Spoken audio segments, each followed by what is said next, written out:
জাতীয় সংসদে জুলাই সনদ বাস্তবায়ন এবং সংবিধান সংস্কার নিয়ে নানান রকম আলোচনা হচ্ছে এবং জাতীয় নির্বাচনের আগে একাধিক ভিডিওতে সন্দেহ পোষণ করা হয়েছিল যে যদি বিএনপি 200+ আসন পেয়ে জয়লাভ করে এবং গণভোট যদি পাশও হয়ে যায় তবেও জুলাই সনদ বাস্তবায়ন নিয়ে ঝামেলা তৈরি হতে পারে এবং বিএনপি আসলেই 200+ আসন পেয়ে জয়লাভ করেছে এবং জুলাই সনদ সংক্রান্ত সংবিধান সংস্কার কমিশন গঠন এবং সেই সংক্রান্ত কাজ করতে বেশ টালবাহানা শুরু করে দিয়েছে। গণভোট ও জুলাই সনদ বাস্তবায়ন নিয়ে সরকার ও বিরোধী দলের তুমুল বিতর্কে উত্তপ্ত জাতীয় সংসদ। যেই সংবিধানকে বৃদ্ধাঙ্গুলি দেখিয়ে 2024 সালে গণ অভ্যুত্থান হলো, যেই সংবিধানের কাঠামোকে ভেঙে দেশে এত কিছু হয়ে গেল, এখন কথায় কথায় বিএনপির সিনিয়র নেতারা সেই সংবিধান টেনে আনতেছেন। সংবিধান সংস্কারের জন্য যে কমিশন গঠন হওয়ার কথা সেইটা সংবিধান সম্মত নয় বলে তা গঠন হতেও সময় লাগতেছে। আদৌ গণভোটে প্রস্তাবিত সাংবিধানিক সংস্কারগুলো বাস্তবায়িত হবে কিনা সেটা নিয়েও কিন্তু সন্দেহ তুলতেছেন কেউ কেউ। অথচ নির্বাচনের আগে বিএনপিও সংস্কারের পক্ষে কথা বলেছে, জুলাই সনদে স্বাক্ষর করেছে এবং প্রধানমন্ত্রী তারেক রহমান নিজে গণভোটে হ্যাঁর জন্য ভোট চেয়েছেন, কিন্তু নির্বাচিত হয়ে এখন ভিন্ন রূপ দেখাচ্ছে তারা। তো কথা হচ্ছে সংস্কার এবং জুলাই সনদ সংক্রান্ত মূল ঝামেলাটা আসলে কোথায়? নির্বাচনের আগে কোন কোন বিষয়ে বিএনপি একমত ছিল, ক্ষমতায় আসার পর কোথায় তাদের অবস্থান বদলাচ্ছে এবং কেন? আর তৃতীয়ত, এই পরিস্থিতিতে সামনে আসলে কি হতে পারে? চলুন এই ব্যাপারগুলো নিয়ে বিস্তারিত কথা বলা যাক। আর হ্যাঁ, শুরুতে একটু খেয়াল করে দেখেন আমার এই চ্যানেলটা আপনার সাবস্ক্রাইব করা আছে কিনা। না করা থাকলে সাবস্ক্রাইব করে দেন। তো প্রথমে একটু বুঝে নেওয়া দরকার যে জুলাই সনদটা আসলে কি। দেখেন, আওয়ামী লীগের 16 বছরের শাসনের অবসান হয়েছে একটা বিশাল গণ অভ্যুত্থানের মধ্য দিয়ে। যেহেতু আওয়ামী লীগের শেষ 16 বছরের আগের বাংলাদেশের যে কাঠামো ওইটা নিয়েও মানুষের মধ্যে প্রশ্ন এবং দ্বিধা আছে, তাই গণ অভ্যুত্থানের পর স্বাভাবিকভাবেই প্রশ্ন উঠলো যে এখন কি হবে? শুধু কি সরকার বদলালে হবে নাকি রাষ্ট্রের কাঠামোটাও বদলাতে হবে? আন্দোলনকারী এবং আন্দোলনের পক্ষের মানুষজন বলতে লাগলো শুধু সরকার পরিবর্তন করলেই হবে না, পুরো রাষ্ট্রের পুরনো কাঠামোটাই চেঞ্জ করে ফেলতে হবে। আর সেই প্রশ্ন থেকেই একে একে গঠিত হলো কয়েকটি সংস্কার কমিশন। সংবিধান, নির্বাচন ব্যবস্থা, বিচার বিভাগ, জনপ্রশাসন, পুলিশ, দুর্নীতি দমন, এই বিষয়গুলো নিয়ে আলাদা আলাদা কমিশন কাজ শুরু করলো। এসব জায়গায় সংস্কারের সুপারিশ দিল তারা। এরপর এই সুপারিশগুলোর উপর ভিত্তি করেই রাজনৈতিক দলগুলোকে এক টেবিলে আনার চেষ্টা করা হলো। সেই উদ্দেশ্যে গঠিত হলো জাতীয় ঐক্যমত্য কমিশন। দলগুলোর সাথে দীর্ঘ আলোচনার পর যেই বিষয়গুলোতে সবাই একমত হলো বা কিছুটা একমত হলো সেটাই লিপিবদ্ধ করা হলো একটা দলিলে, যেই দলিল মেনে পুরো রাষ্ট্রের কাঠামো পরিবর্তন হওয়ার কথা। আর এইটাই হচ্ছে জুলাই সনদ। অনেকে এটাকে বলছেন যে 2024-এর গণ অভ্যুত্থানের দালিলিক ভিত্তি। 2024 সালের জুলাই আগস্টে যখন ছাত্র জনতারা রাস্তায় নামলো তখন এক পর্যায়ে কিন্তু দাবিটা শুধু একটা সরকার পতনের জায়গায় সীমাবদ্ধ ছিল না, দাবিটা ছিল একটা ব্যবস্থার পরিবর্তন। কারণ দীর্ঘ 16 বছরে একটা দল শুধু ক্ষমতায় থাকেনি, রাষ্ট্রের প্রতিটা প্রতিষ্ঠানকে নিজের মতো করে সাজিয়ে নিয়েছিল। নির্বাচন ব্যবস্থা থেকে পুলিশ প্রশাসন সবই চলতো সরকারে থাকা দলের কথায়। রাষ্ট্রের সিঙ্গেল কোনো বিভাগ ইচ্ছা স্বাধীন চলতে পারেনি। সরকারে থাকা দল পুরো রাষ্ট্র কাঠামোকে এভাবেই কুক্ষিগত করেছিল। তাই অভ্যুত্থানের পর অন্তর্বর্তী সরকারের সামনে শুধু নির্বাচন দেওয়ার চাপটাই ছিল না, ছিল এই ভাঙা প্রতিষ্ঠানগুলো মেরামত করার দায়টাও। দাবি ছিল রাষ্ট্রের কাঠামোটাও এমনভাবে বদলাতে হবে যাতে ভবিষ্যতে আর কেউ এভাবে রাষ্ট্রকে ব্যক্তিগত সম্পত্তির মতো ব্যবহার করতে না পারে। আর সেই প্রশ্ন থেকেই মূলত সংস্কারের উদ্যোগ শুরু হয় আর সংস্কার প্রস্তাবগুলো নিয়ে লিখিত হয় জুলাই সনদ। যেহেতু অন্তর্বর্তী সরকার জনগণের ভোটে নির্বাচিত সরকার ছিল না, তাই তারা এই সনদ বাস্তবায়ন করে সংবিধানে যুক্ত করে যেতে পারেনি, কারণ সেই ক্ষমতা তাদের হাতে ছিল না। তাই জুলাই সনদ বাস্তবায়নের দায়িত্ব বর্তায় পরবর্তী নির্বাচিত সরকারের উপর। আর নির্বাচিত সরকার যাতে এইটা ঠিকভাবে বাস্তবায়ন করে এই জন্য অন্তর্বর্তীকালীন সরকার এই জুলাই সনদের অতি গুরুত্বপূর্ণ পয়েন্টগুলো নিয়ে গণভোটের আয়োজন করে। মানে জুলাই সনদ যে বাস্তবায়ন করতে হবে এই জন্য সরকার ভোটের মাধ্যমে জনগণের রায় নেয়। এবার নির্বাচিত সরকারের দায়িত্ব সেই জনরায়কে মেনে নিয়ে সনদ বাস্তবায়ন করা। তার মানে সংস্কার ইস্যুতে অন্তর্বর্তী সরকারের যা যা করার ক্ষমতা ছিল তা সব তারা করেছে। এরপরও সেটা যদি বাস্তবায়ন না হয় সেই দোষ কিন্তু অন্তর্বর্তী সরকারের না, এইটা নির্বাচিত সরকারের। এখন কথা হচ্ছে এই সনদে আসলে কি কি আছে। ইতিমধ্যে আশা করি বুঝে গেছেন যে এই সনদে এমন কিছু বিষয় আছে যা রাষ্ট্রের আগের কাঠামোতে পরিবর্তন আনবে, নির্বাচিত রাজনৈতিক দলের অতি ক্ষমতাবান হওয়ার পথ বন্ধ করবে। আমি কয়েকটা পয়েন্ট একটু বলি, তাহলে ব্যাপারটা আরো সহজেই ধরতে পারবেন। সনদে বলা আছে আছে যে সংবিধানে স্থায়ীভাবে তত্ত্বাবধায়ক সরকার সংক্রান্ত ধারা প্রবেশ করানো হবে। এই ধারা কোনো দল চাইলে সংবিধান থেকে বাতিলও করতে পারবে না। বাতিল করতে গেলে গণভোট লাগবে, যেটা কিন্তু কঠিন প্রক্রিয়া। মানে বাংলাদেশের নির্বাচিত সরকার নিজেদের অধীনে নির্বাচন আয়োজন করে নির্বাচনকে যে প্রভাবিত করে, এই ব্যাপারটা বন্ধ হয়ে যাবে যদি জুলাই সনদ বাস্তবায়ন হয়। দ্বিতীয়ত, সনদে বলা আছে যে নির্বাচন কমিশন, সরকারি কর্ম কমিশন ইত্যাদি অতি গুরুত্বপূর্ণ কমিশনে সরকারি এবং বিরোধী দুই দল থেকেই মানুষজন থাকবে, যাতে এরা নিরপেক্ষভাবে তাদের কাজ করতে পারে। তৃতীয়ত, একই ব্যক্তি সর্বোচ্চ 10 বছরের বেশি প্রধানমন্ত্রী থাকতে পারবে না এবং একই সাথে দলীয় প্রধান এবং সরকার প্রধান থাকতে পারবেন না, এমনটা বলা আছে। বলা আছে বিচার বিভাগকে পুরোপুরি স্বাধীন করে দেওয়ার কথা, যাতে বিচার কাজে কোনোভাবেই সরকার হস্তক্ষেপ করতে না পারে। সংসদে সরকারি দলের ক্ষমতা যাতে কিছুটা নিয়ন্ত্রণ করা যায়, এই জন্য সংসদে উচ্চ কক্ষ গঠনের ব্যাপারে বলা আছে এবং উচ্চ কক্ষ গঠনের পদ্ধতির কথা বলা আছে সংখ্যানুপাতিক পদ্ধতিতে।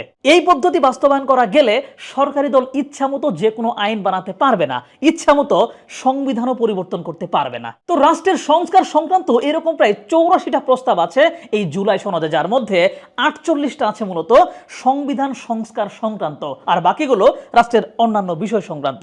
সব মিলিয়ে সনদটা আসলে একটাই কথা বলে যে ক্ষমতা যাতে এক জায়গায় পঞ্জীভূত না হয়, রাষ্ট্রের প্রতিটা প্রতিষ্ঠান যাতে স্বাধীনভাবে কাজ করতে পারে। তো এই সনদ কিন্তু একটা দল বা দুটো দলের কোনো দলিল না। শুরুতেই প্রধান 25টা রাজনৈতিক দল এবং জোট এতে স্বাক্ষর করেছিল। বড় দলগুলোর মধ্যে ছিল বিএনপি, জামাত ইসলাম, ইসলামী আন্দোলন বাংলাদেশ, এলডিপি, গণ অধিকার পরিষদ, এবি পার্টি, নাগরিক ঐক্য, গণসংহতি আন্দোলন এবং খেলাফতে মজলিস। এছাড়া 12 দলীয় জোট এবং জাতীয়তাবাদী সমমনা জোটও এই সনদে স্বাক্ষর করেছিল। অর্থাৎ এটা ছিল একটা বিস্তৃত রাজনৈতিক ঐক্যমত। তবে সবাই কিন্তু একসাথে আসে নাই। সিপিবি, বাসদ এবং জাতীয় নাগরিক পার্টি শুরুতে স্বাক্ষর থেকে বিরত ছিল, গণফোরাম অনুষ্ঠানে উপস্থিত ছিল, কিন্তু 2 দিন পরে গিয়ে স্বাক্ষর করেছে। মানে আগে হোক বা পরে হোক, সনদে প্রায় সবগুলো গুরুত্বপূর্ণ রাজনৈতিক দলই কিন্তু স্বাক্ষর করেছিল। তবে স্বাক্ষর করলেও একেবারে সকল প্রস্তাবে যে পুরোপুরি একমত, এইটা কিন্তু সবাই ছিল না। বেশিরভাগ প্রস্তাবে সবাই একমত ছিল, আবার কিছু প্রস্তাবে হালকা দ্বিমত ছিল। তো এই বিষয়টা একটু মাথায় রাখা দরকার, কারণ পরে যখন বিএনপির অবস্থান পরিবর্তনের কথা আসবে, তখন এই প্রশ্নটা স্বাভাবিকভাবে উঠবে যে তারা নিজেরাই স্বাক্ষর করে তারপর সেখান থেকে আবার সরে আসলো কেন। তো এবার আসা যাক মূল প্রশ্নে। জুলাই সনদে বিএনপি আসলে কোথায় কোথায় হ্যাঁ বলেছিল, এইটা আমাদেরকে দেখতে হবে। সংক্ষেপে বললে বেশিরভাগ বড় প্রস্তাবেই তারা কিন্তু একমত হয়েছিল। যেমন প্রধানমন্ত্রীর মেয়াদ সর্বোচ্চ 10 বছর বা 2 মেয়াদে সীমাবদ্ধ রাখার প্রস্তাবে 30টি দলের সবাই একমত হয়েছিল, বিএনপি সহ। তত্ত্বাবধায়ক সরকার ব্যবস্থা ফিরিয়ে আনার বিষয়েও বিএনপির সমর্থন ছিল স্পষ্ট। বিচার বিভাগের স্বাধীনতা, স্বাধীন পুলিশ কমিশন গঠন, জনপ্রশাসন সংস্কার কমিটি গঠন, এসব বিষয়েও তারা একমত ছিল। ডেপুটি স্পিকার বিরোধী দল থেকে দিতে হবে এবং সংসদীয় কমিটিতে বিরোধী দলীয় সভাপতিত্ব থাকবে, সংরক্ষিত নারী আসন বাড়ানো হবে, এমনকি নাগরিক পরিচয়ে বাঙালির বদলে বাংলাদেশি লেখার যে বিষয়, এটাতেও বিএনপির সম্মতি ছিল। বিএনপির পক্ষ থেকে জানানো হয়েছিল যে 6টা সংস্কার কমিশনের 19টা মৌলিক বিষয়ের মধ্যে, আমি আবার বলছি 19টা মৌলিক বিষয়ের মধ্যে 12টিতে তারা একমত এবং 7টিতে ভিন্ন মত দিয়েছে। বেশ কয়েকটা গুরুত্বপূর্ণ বিষয়ে বিএনপি নোট অফ ডিসেন্ট দিয়েছিল। নোট অফ ডিসেন্ট ব্যাপারটা হচ্ছে সংস্কার প্রস্তাবে কোনো জিনিস যেভাবে বাস্তবায়নের ব্যাপারে বলা আছে, ওই একই জিনিস বিএনপি ভিন্নভাবে বা কিছুটা পরিবর্তন করে নতুন সিস্টেমে বাস্তবায়ন করতে চায়। আর এই সংক্রান্ত মন্তব্যই হচ্ছে মূলত নোট অফ ডিসেন্ট। আর ওইদিকে প্রধানমন্ত্রী একসাথে দলীয় প্রধান থাকতে পারবেন না, এই প্রস্তাবে বিএনপির এই নোট অফ ডিসেন্ট কিন্তু ছিল। উচ্চকক্ষে পিআর বা আনুপাতিক পদ্ধতিতে আসন বন্টনের ব্যাপারটা তো তারা একমত হয় নাই, এক্ষেত্রেও তাদের নোট অফ ডিসেন্ট ছিল। আবার রাষ্ট্রপতির ক্ষমতা এবং দায়িত্ব সংক্রান্ত কিছু বিষয় কিন্তু তাদের আপত্তি ছিল। এছাড়া ন্যায়পাল নিয়োগ, সরকারি কর্ম কমিশন, দুর্নীতি দমন কমিশন সহ বিভিন্ন সাংবিধানিক প্রতিষ্ঠানের নিয়োগ প্রক্রিয়া নিয়েও বিএনপির ভিন্ন মত ছিল। তার মানে এই প্রস্তাবগুলো তারা মানছিল, কিন্তু যেভাবে সনদে বলা হয়েছে তারা সেইভাবে বাস্তবায়ন করতে চায় না, তারা নিজেদের মতো একটু ভিন্নভাবে বাস্তবায়ন করতে চায়। যেমন তত্ত্বাবধায়ক সরকার ব্যবস্থার পক্ষে বিএনপি থাকলেও এর গঠন প্রক্রিয়া সংসদের হাতে ন্যস্ত করার পক্ষে ছিল তারা, যা অন্য দলগুলোর প্রস্তাব থেকে কিছুটা আলাদা। সব মিলিয়ে বিএনপি এই 84টা প্রস্তাবের মধ্যে সাব পয়েন্ট সহ মোট 27টি প্রস্তাবে নোট অফ ডিসেন্ট দিয়েছিল। অর্থাৎ সংস্কারের পক্ষে থেকেও কিছু গুরুত্বপূর্ণ জায়গায় তাদের নিজস্ব আলাদা অবস্থান ছিল। আর এই দ্বিমতগুলো নিয়েই কিন্তু পরে বড় ধরনের টানাপোড়েনের শুরু হয়। জনগণ ভেবেছিল যে যেহেতু বিএনপি সনদে স্বাক্ষর করেছে, অ্যাটলিস্ট যেই প্রস্তাবগুলোতে বিএনপি একমত ছিল সেগুলো তারা বাস্তবায়ন করবে, আর যেগুলোতে ভিন্ন মত ছিল সেগুলো তারা তাদের মতো করে বাস্তবায়ন করবে। কিন্তু নির্বাচনের পরে এখন নেতাদের আলোচনা এবং আচরণ দেখে মনে হচ্ছে আদৌ জুলাই সনদ বাস্তবায়ন হবে কিনা সেটাই প্রশ্নবিদ্ধ। এবং জনগণের জনগণের দেওয়া গণভোটের রায়ও তারা মানবে কিনা সেটাও প্রশ্নবিদ্ধ। তো বিএনপির এই অবস্থান পরিবর্তনের পেছনে কারণটা আসলে কি?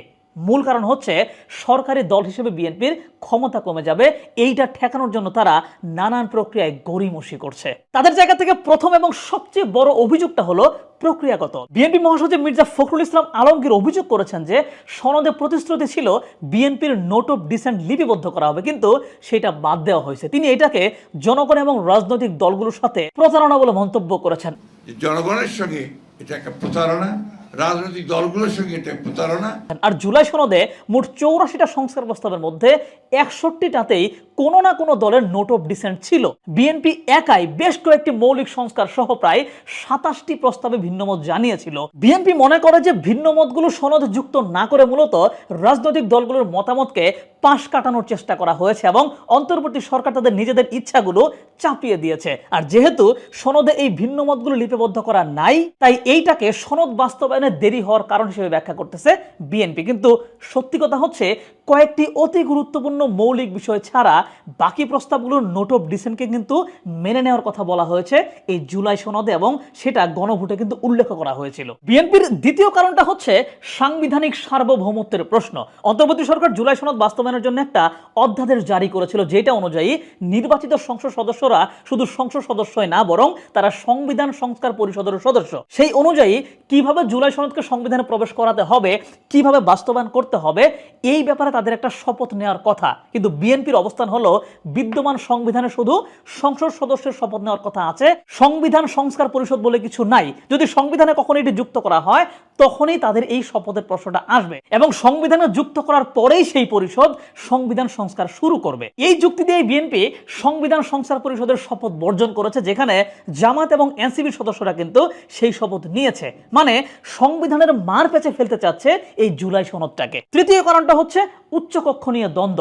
জুলাই সনদ অনুযায়ী উচ্চকক্ষ পিআর বা আনুপাতিক পদ্ধতিতে গঠিত হওয়ার কথা, যেখানে দলগুলো যত ভোট পাবে সেই অনুপাতে উচ্চকক্ষে আসন পাবে। কিন্তু বিএনপি চায় নিম্নকক্ষের যত আসন পাবে সেই অনুপাতে উচ্চকক্ষেও আসন পাক। পার্থক্যটা খুবই সহজ। পিআর পদ্ধতিতে ছোট দলগুলো একটু বেশি সুবিধা পায়, আর বিএনপির প্রস্তাবিত পদ্ধতিতে বড় দল হিসেবে তারাই সবচেয়ে বেশি সুবিধা পায়। মানে আলটিমেট কোনো চেঞ্জ কিন্তু আসবে না বিএনপির প্রস্তাবিত পদ্ধতিতে। সো নিজেদের ক্ষমতা কমে যেতে পারে, এই জায়গা থেকেও জুলাই সনদ বাস্তবায়নে টালবাহানা করছে বিএনপি। চতুর্থত, বিএনপির স্বরাষ্ট্রমন্ত্রী সালাউদ্দিন আহমেদ বলছেন যে জুলাই সনদ অস্বীকার করে না বিএনপি, তবে গণভোটের রায়কে সম্মান দিতে হলে আগে সংসদে যেতে হবে, সেখানে আলোচনার পর সিদ্ধান্ত হবে। অর্থাৎ সংসদকে সামনে রেখে প্রক্রিয়া দীর্ঘায়িত করার একটা কৌশল। আর সবচেয়ে তাৎপর্যপূর্ণ ঘটনা হলো জুলাই সনদ বাস্তবায়ন আদেশ স্থগিত চেয়ে হাইকোর্টে রিট করা হয়েছে এবং সমালোচকরা বলছেন এই রিটের পেছনে সরকারের স্পষ্ট পৃষ্ঠপোষকতা আছে। জুলাই সনদ বাস্তবায়ন অধ্যাদেশটা সংসদে না তোলার মতো ঘটনাও কিন্তু সামনে ঘটতে চলেছে। তার মানে আশা করি বুঝেছেন যে কেন এবং কিভাবে বিএনপি জুলাই সনদ ইস্যুতে গড়িমসি করছে। বিএনপির মেইন ভয় সরকারি দল হিসেবে তাদের একচ্ছত্র ক্ষমতা কমে যাবে জুলাই সনদ বাস্তবায়ন করলে এবং গণভোটের রায় মেনে নিলে। তো এবার আসা যাক সবচেয়ে আলোচিত প্রশ্নে।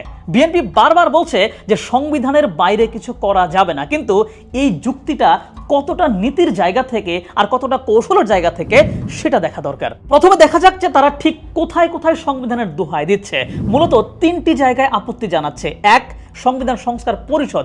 বিএনপি নেতা সালাউদ্দিন আহমেদ বলেছেন যে এই পরিষদের কথা বিদ্যমান সংবিধানে নাই, তাই এর শপথ হতে পারে না। দ্বিতীয়ত, স্বয়ংক্রিয় প্রতিস্থাপন। সনদে বলা আছে সংসদ 270 দিনের মধ্যে সংস্কার পাশ না করলে গণভোটের রায় স্বয়ংক্রিয়ভাবেই কার্যকর হয়ে যাবে।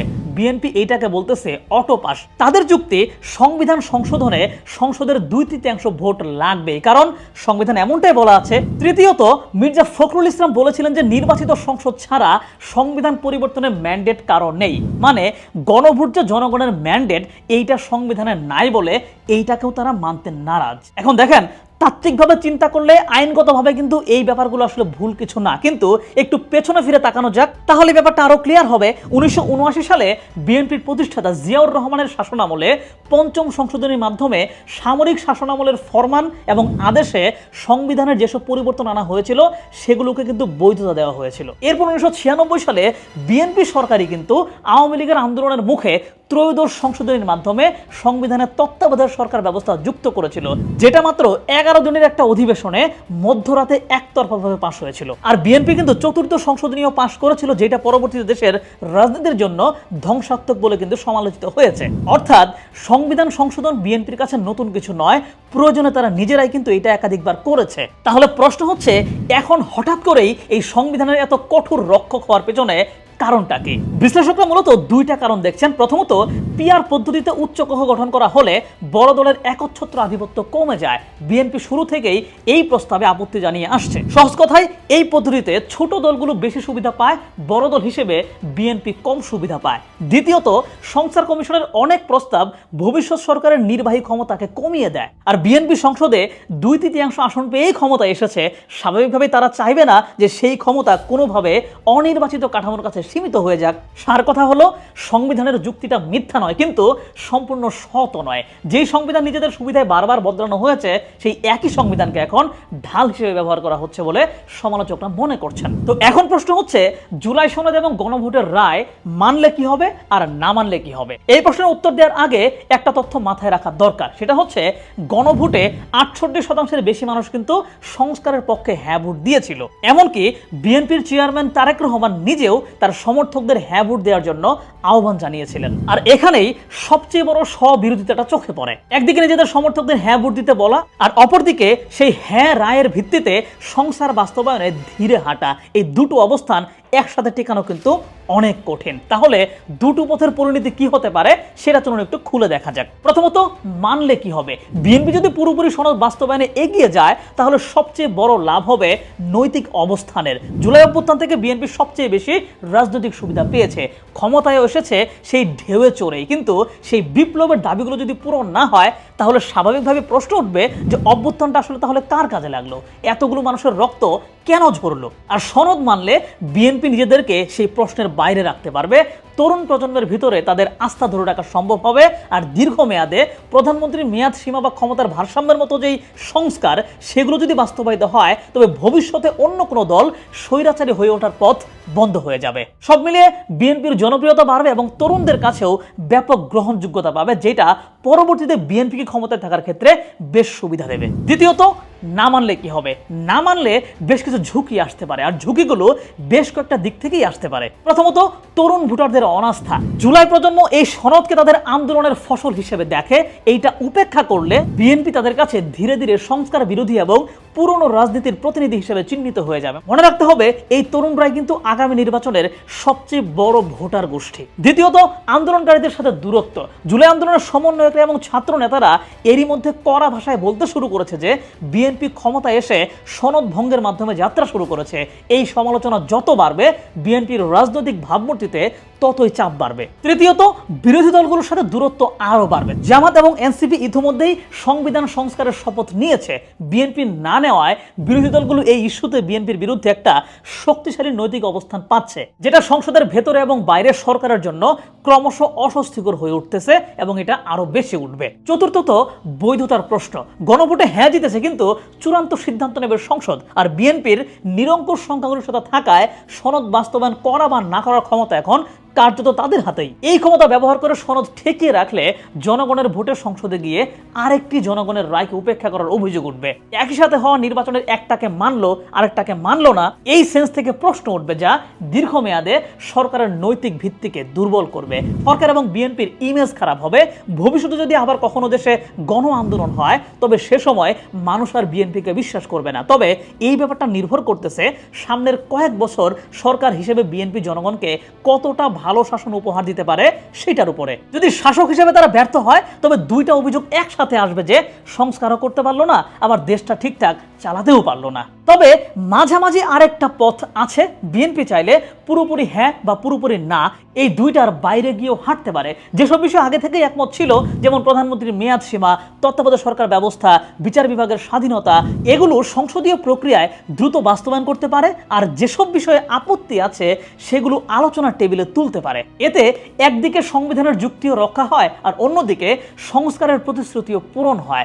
রাজনৈতিক বিশ্লেষকদের মতে এটাই এখন সবচেয়ে বাস্তবসম্মত পথ। কিন্তু সেই পথে হাঁটতে হলে রাজনৈতিক সদিচ্ছা লাগবে, আর সেই সদিচ্ছা আছে কিনা সেটাই এখন আমাদের সবচেয়ে বড় প্রশ্ন। তো দেখেন, আমরা যদি একটু পেছনে ফিরে তাকাই তাহলে একটা পরিচিত ছবি দেখতে পাই। যেমন 90-এর দশকে আওয়ামী লীগ তত্ত্বাবধায়ক সরকারের জন্য রাজপথে নেমেছিল। 1996 সালে বিএনপির মাধ্যমেই সেটা কিন্তু সংবিধানে যুক্ত হয়েছিল। তারপর 2011 সালে সেই আওয়ামী লীগ কিন্তু ক্ষমতায় থেকে তাদের দাবি করা সেই পদ্ধতিটাকে কিন্তু বাতিল করে দিয়েছিল। তার মানে বিরোধী দলের থেকে সংস্কার চাওয়া আর ক্ষমতায় গিয়ে সেটা এড়িয়ে যাওয়া, এই চক্রটা কিন্তু বাংলাদেশের রাজনীতিতে নতুন না। প্রশ্ন হলো, বিএনপি কি এই চক্রটা ভাঙবে নাকি আবারও সেই একই পথে হাঁটবে? বিশ্লেষকরা বলছেন যে বিএনপির সামনে এখন একটা বিরল সুযোগ আছে। 2/3 বেশি আসন নিয়ে ক্ষমতা এসেছে বিএনপি, চাইলে এখনই সংস্থাগুলো নিজেদের হাতে বাস্তবায়ন তারা করতে পারে।